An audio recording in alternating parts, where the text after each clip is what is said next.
Hi everyone, this is Lincoln. Today is 21st of November 2023, Tuesday. This time I want to talk about 가비야에 대해서 말씀드리도록 하겠습니다. 요즘 독감이 유행이라 기침이 많이 나고 여러분 조심하시기 바라겠습니다. 저도 계속 목이 좀 안 좋은데요. 어저께는 우리나라 증시가 미국이 크게 이제 별 변동이 미국 어제 새벽에 없었는데 우리나라 주가는 비교적 좀 큰 폭으로 큰 폭까지는 아니고 하여튼 꽤 상승이 있었습니다. 오늘 새벽에는 미국 시장이 그래도 어느 정도 좀 상승을 했어요. 그 알트만이 이제 그 오픈 AI에서 나온 다음에 마이크로소프트 그렇죠. 마이크로소프트로 가기로 했습니다. 거기 책임자로 가기로 하면서 그 오픈 AI 있던 팀들이 일부 거기 나와서 갈 것 같고 또 마이크로소프트가 그 오픈 AI의 최대 주주이기 때문에 뭐 계속 협력은 유지해 나가겠다 이렇게 밝혔으니까 마이크로소프트한테는 오히려 더 잘 된 일일 것 같아요. 그래서 마이크로소프트 주가하고 엔비디아가 계속적으로 좀 빅테크의 주가를 견인하면서 가는 모습이고 이런 형태로 가면 마이크로소프트가 애플의 시총을 추월할 수도 있을 것 같다.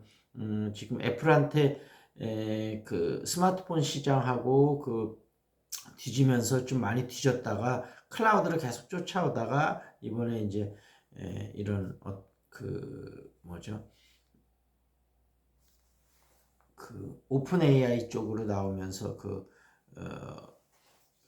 이제 챗 GPT하고 이런 것 쪽으로 나오면서 아무튼 한번 좀 좋은 기회가 마이크로소프트한테 오지 않을까 싶고 다른 회사들도 계속 이쪽 부분을 AI를 강화하기 위해서 많이 노력을 할 거라고 생각이 됩니다.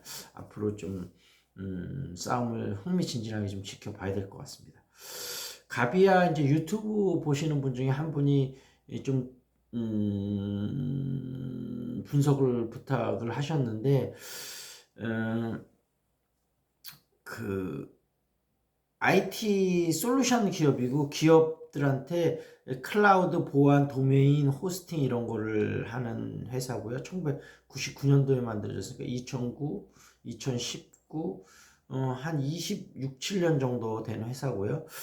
회사는 나름대로 좀 탄탄합니다. 매출 뭐 아주 크진 않습니다만 매출이나 영업이익이 꾸준히 증가하고 있고 부채 비율도 굉장히 낮고요. 좀 디테일한 사항은 좀 이따 말씀드리고 다만 좀 10년치 주가 흐름을 보면 전체적으로 우상향하는 모습이긴 한데 한번 좀 크게 튄 다음에 계속적으로 좀 횡보하는 모양새예요. 그랬다가 요즘 이제 반도체주가 전반적으로 굉장히 안 좋았다가 반도체 쪽이 좀 움직이면서 이제 하드웨어 쪽으로 먼저 좀 이번에 후공정이 좀 먼저 움직였었죠. 후공정이 좀 움직이고 전공정이 좀 움직이면서 슬슬 소프트웨어 쪽으로도 좀 움직이지 않을까. 그래서 가비아가 한 2, 3년 동안 계속 한 10,000원에서 20,000원 사이에 움직이고 있는데 한번 내년에는 좀 요 박스권을 좀 뚫지 않을까 그런 생각이 살짝 듭니다. 그래서 좀 거래량도 많지 않고 조금 움직임이 무거운 주식이긴 한데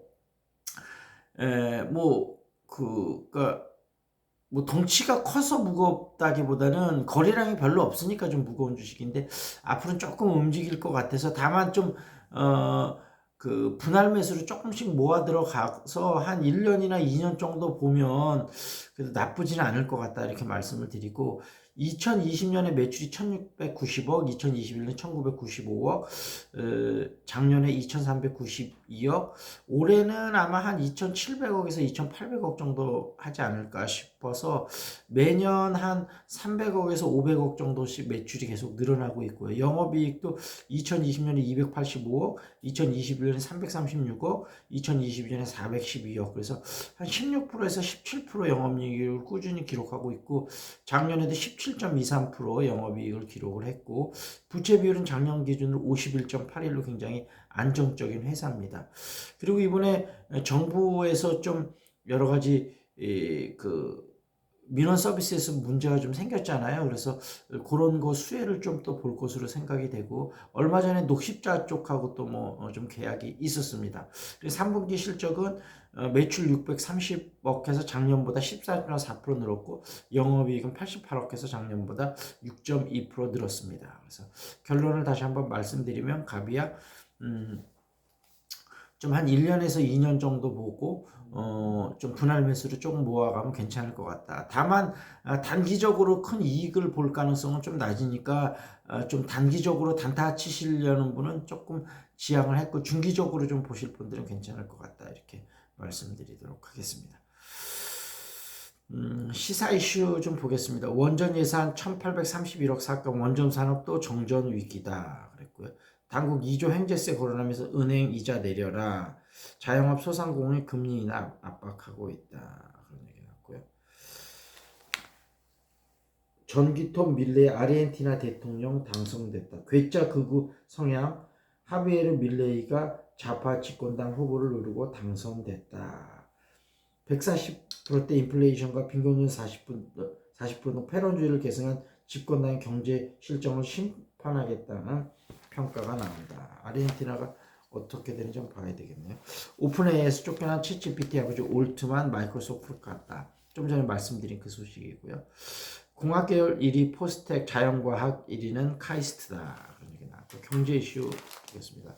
1년 넘게 모아다 공시가격 손질 또 미뤘나. 공시가 현실화율 로드맵 개편안.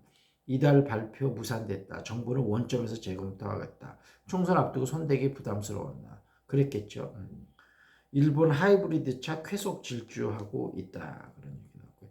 대부분은 해외 복권 국내 판매는 위법이다. 이런 이슈 나왔고요. 세피디의 미식기행 목포편 한번 보겠습니다. 게스트하우스 목포 1935를 한번 소개해드렸었고, 영산제가 나오네요. 하당을 지나 영암과 해남 무안 방향으로 국도가 나르는 분기점이 있다. 그 길에서 조금 벗어나면 한옥으로 지은 호텔촌을 만날 수 있다. 전남개발공사가 지은 호텔인데 완전 한옥 호텔이다. 그래서 영산제에서 한번 잡은 것도 좋은 추억이 될 수 있겠네요. 자, 이 정도에서 마무리 짓고, 여기 용인수지 쪽인데 재테크 모임, 영어회화 모임, 탁구 모임 등이 있으니까요. 혹시라도 참석 원하시는 분은 댓글 남겨주시기 바라겠습니다. 궁금한 종목 있으면 유튜브에 댓글 달아주시고요. 환절기에 감기 조심하시기 바라겠습니다. That's it. This is Lincoln. See you next time.